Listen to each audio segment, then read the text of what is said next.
Cut that fool tomorrow.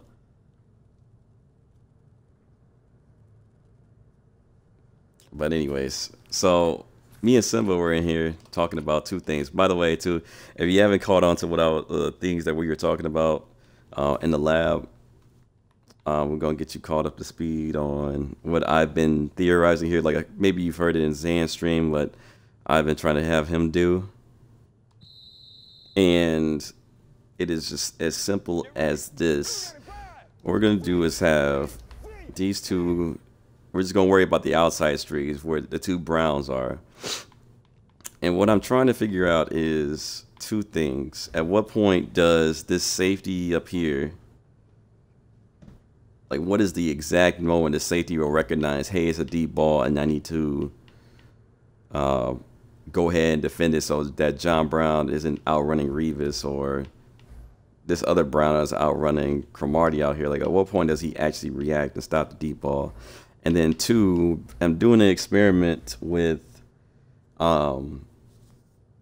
shading, and my theory is, like, you know how sometimes you call it, like you say, oh, you know what, I'm just gonna shade underneath, and the guys don't actually play underneath. Well, my theory is saying that maybe sometimes you actually have to do it twice. So like for instance, if I want to do a shade outside, I had to hit the the Y button or the triangle button on PS4 and do this twice, which if this works the proper way, it should mean that Reese is shaded outside like that. And unfortunately, the safety got a little bit late on the reaction there too, but I think in most cases, if you see like a third and long and you know they're about to like lob streak it, just shade outside, because what's going to happen is, if I can get actually over here, what's going to happen is if you shade outside, it's going to force that receiver to run towards your safety. And worst case scenario, he catches it in double coverage, whatever. But best case scenario, you get a swat, you get, a pick, you get, animation or something like this where the receiver can't catch the ball. So that's just a theory of mine. Now, one of the things SEW was trying to say, was asking about me or asking earlier was, what about zone coverage and you spotlight? Where's a good four verts with the tight end doing like the crazy thing? Where's that one at?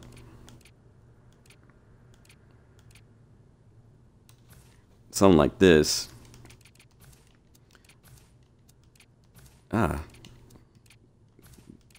you're playing zone, and you tell your guys to spotlight this RB route, not the A route, not the tight end route, but specifically the RB route in the seams, and see what happens there. So you hit Y, A, RB, spotlight. Just want to see what happens to answer his question. Actually, let me take my... Let's put it right back into Harris. Hold on. What a RB spotlight.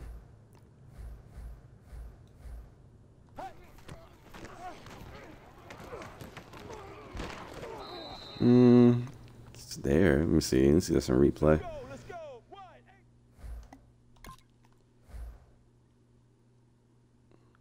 Let's see what happens here.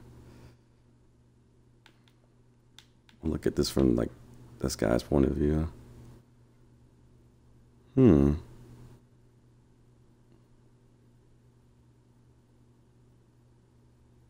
That's not too bad. Only problem is, like, if he has enough speed and Carson Palmer throws it right, then that's pretty much GG's right there. But let me see something. YRB spotlight.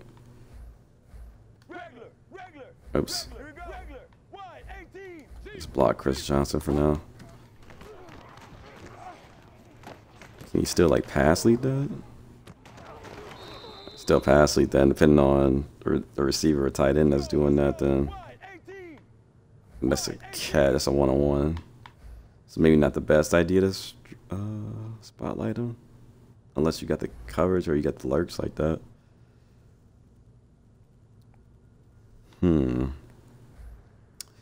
What about the tight end route here?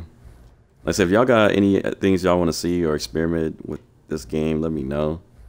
If y'all don't really care, just let me know too. Oh, that's cool though if you spotlight the tight end on that one. Shading inside on that? Alright, sure. Like I said, this stream is basically just for y'all, man. Whatever y'all want to see, we can definitely do. So, like I said, we're trying the theory out. We're playing the cover 4, so Y. Right stick to the left. We're going to do it twice. Oops, I think I did that one. And see what the reaction is if you shade inside on. Just going to let it rock.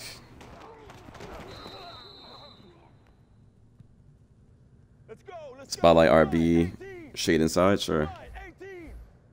Alright, so spotlight RB, shade inside. Let's go. I don't think it really works like that. I feel like you can only do like one thing. Because we're looking at that in replay. Because I feel like, I mean, it was the same reaction, like the same reaction as before, and maybe we didn't get enough time to really see what happened, but I feel like you can only do like one thing at a time. Like, you can only tell your guys like shade inside or spotlight this guy. Like, you can't do it twice, or you can't do like a coverage adjustment twice. I don't know why that is. I think they should do it to where you can have two at the same time, but because normally if you do, oops, Y-A-R-B, excuse me, Y inside, Y inside, you just shade coverage inside. It's still like, either way, I guess it's still like a one-on-one shot though if you do that on the 4 verts. Let me block Chris Johnson, because these guys are getting in right now. What's up, NFL? That seemed worse. Possibly, and like I said, one thing that happens to you, especially if it's like somebody like Michael Floyd here, and you shade it inside. But besides, defensive tackles getting in at all times, which is pissing me off again. The one thing that sucks too is that we actually get some time in the pocket this time around. It's a pencil line or something. One thing that sucks is somebody can see that and do like an aggressive catch one-on-one, because Michael Floyd's probably got better catching stats than whoever this is in the backfield. Allen's got zone coverage, so that's kind of like the risk you run with that. You know what I'm saying? So Dog Pound, long time no see. Not really a lab game, man. And even if we do play, like, I have a feeling this game is gonna freeze, so I'm not really interested in playing games right now. But maybe, like I said, sometimes it's just best, I guess the best thing you can do, just not to give up any kind of lobs. You just, or not baseline, it's call man coverage. And I'm sometimes wondering, still experimenting with the press. Excuse me, wrong way.